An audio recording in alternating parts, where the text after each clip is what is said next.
سلام البنات، ان شاء الله تكونوا لاباس وبخير وعلى خير. صباح النور، صباح السرور، صباح البدايات الجديده. فيديو اليوم معسلات رمضان نقراوش.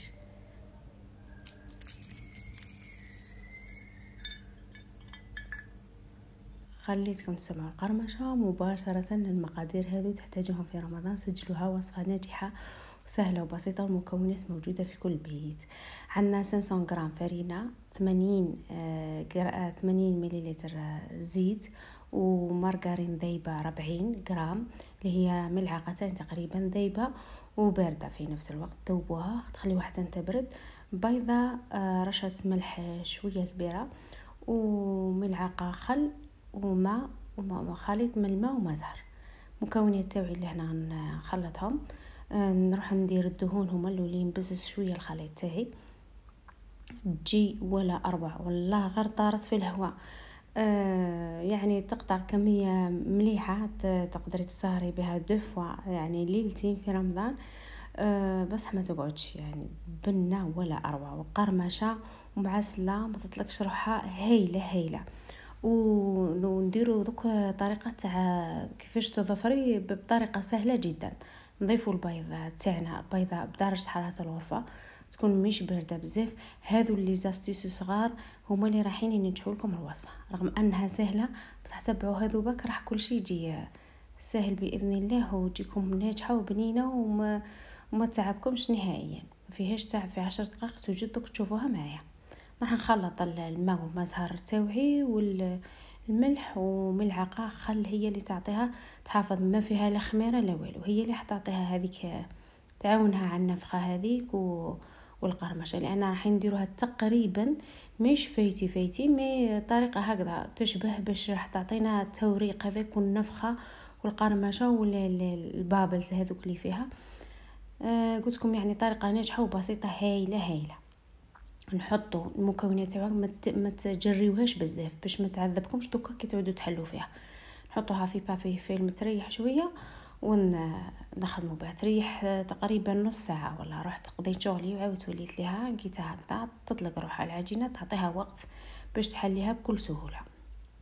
هي يعني تقدري تحليها ثمثم، بصح تعطيها وقت، ما تعبكش نهائيا. نجيب النشا تاعي لهنا، النشا راح يساعدكم في التوريق. ديري ما عادي، ما تقوليش راح نشا تيبسها لي، ولا بالعكس هي اللي راح تزيد تعطيها قرمشه. نحلل العجينه تاعي اللهن، وتبعوا معايا لهنا نطويها كشغل. راح ندير لاباط فايتي، نطويها المره الاولى هكذا، ونعاود نحلل ونزيد نطويها المره الثانيه.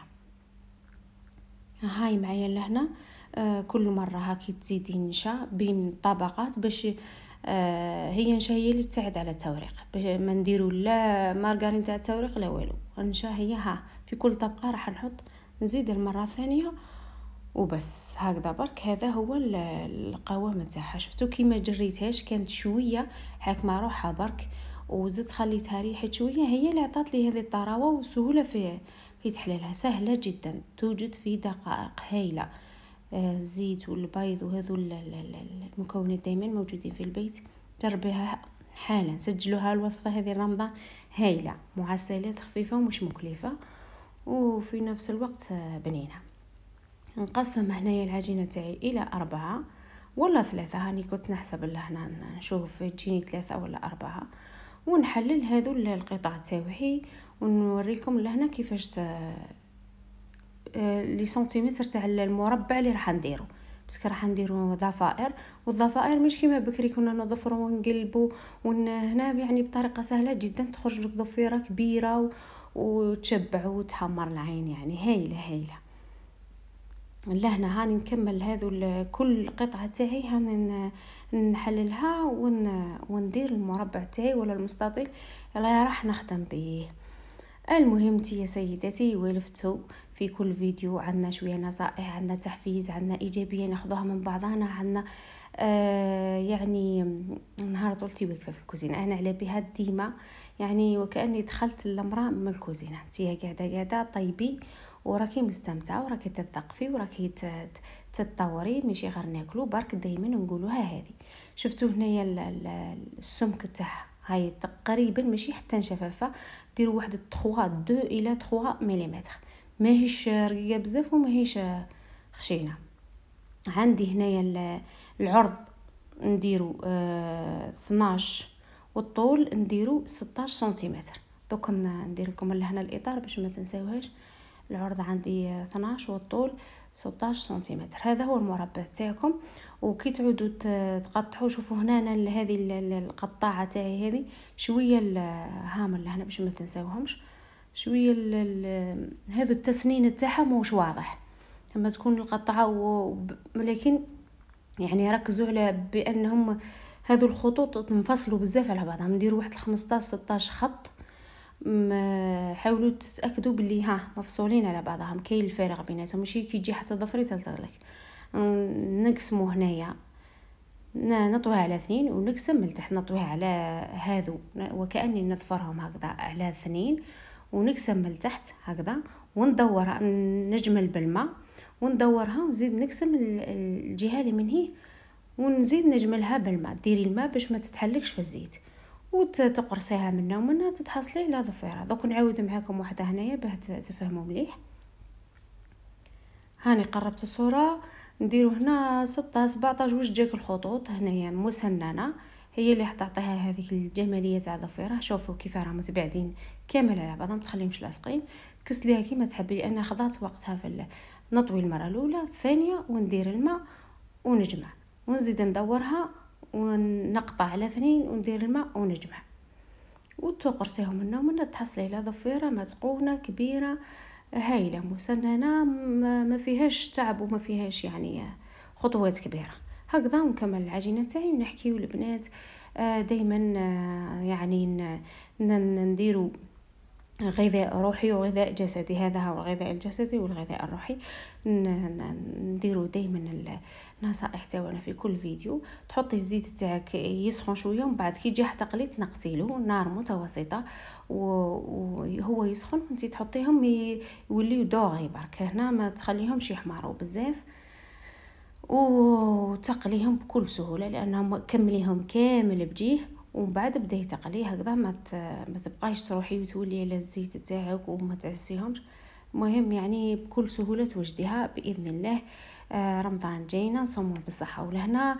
عيد المراه فات الاختبارات فاتوا استراحوا تنفسوا استرخيوا ونزيدوا لهم هذا الفيديو مع الكلمات شويه راحين يطلع شويه المورال وننساو الاكتئاب وننساو التعب يعني نقصوا من الشكوى والتذمر. ما تعبناش كيما تعبوا ناس بكري. دوك كلش راه ولا بالبوطون يعني كل شيء سهل كي تنظفي الصالون يعني انكم اجتمعتم فيه. قولي اللهم ادم هذا الجمع كي ترتبي غرفه الصغار يعني انهم بصحه جيده. قولي دوما اصحاء يا رب لهنا ويعني بكل حب قدمي الحاجه تاعك نعسلوهم. العسل تاعي انا خدمته معكم روحوا حوسوا في الفيديو تلقاو العسل كيفاش خدمناه. عندي بيستاش وعندي جنجلانيه واش حبيتي تزينيهم فقط. هنا التقديم تاعي كيما والفتو مع شويه تاي ومع معسلات والاواني الذهبيه. كي تطولي الوقفه في الكوزينه يعني عندك واش تطبخي يعني والوقفه في المطبخ قد تؤلم الظهر لكن عدم امتلاك واش تطبخي سيؤلم روحك. والبيت الذي لا يحتاج تنظيف شغلا هو بيت الذي ليس فيه الأنس واللمة. الحمد لله دائما وأبدا. وكي يتعمر بوطاجي بالمعين يعني ما كيش راح تباتي بالجوع قولي الحمد لله اللهم أدمها النعمة واحفظها من الزوال. كي نكونوا متضمرين ونشكيو دائما هذا النعم ما نشوفوهمش. دائما هذا الجمال هذا العسل هذا الطبخ هذا الحلويات كلهم ما نشوفوهاش. اللهم أدمها نعمة واحفظها من الزوال بحق يعني. هنا القراوش تاعك تعاودي تعسليهم دائما كي تجي تقدميهم تعسليهم مره الاولى كي تجي تقدميهم زيدي ديريهم واش عندك لهنا زينيهم جنجلان ولا بيستاش وتاكليهم بالصحه والهنا. جربوهم هايلين يعني كل التعب اللي ترجعيه لاصله تقابلوا نعمه يعني. ديري في بالك باللي كل شيء نعمه من عند ربي سبحانه. في نهايه الفيديو ان شاء الله كنت ظريفه خفيفه عليكم وتستفادوا بالوصفات وبالنصائح وبالطاقه الايجابيه هذه نعديو بها بعضنا ان شاء الله ونتنافسوا في الايجابي في كل خير باذن الله. ان شاء الله يجعل حياتكم كلها حب ونور. سلام بنات.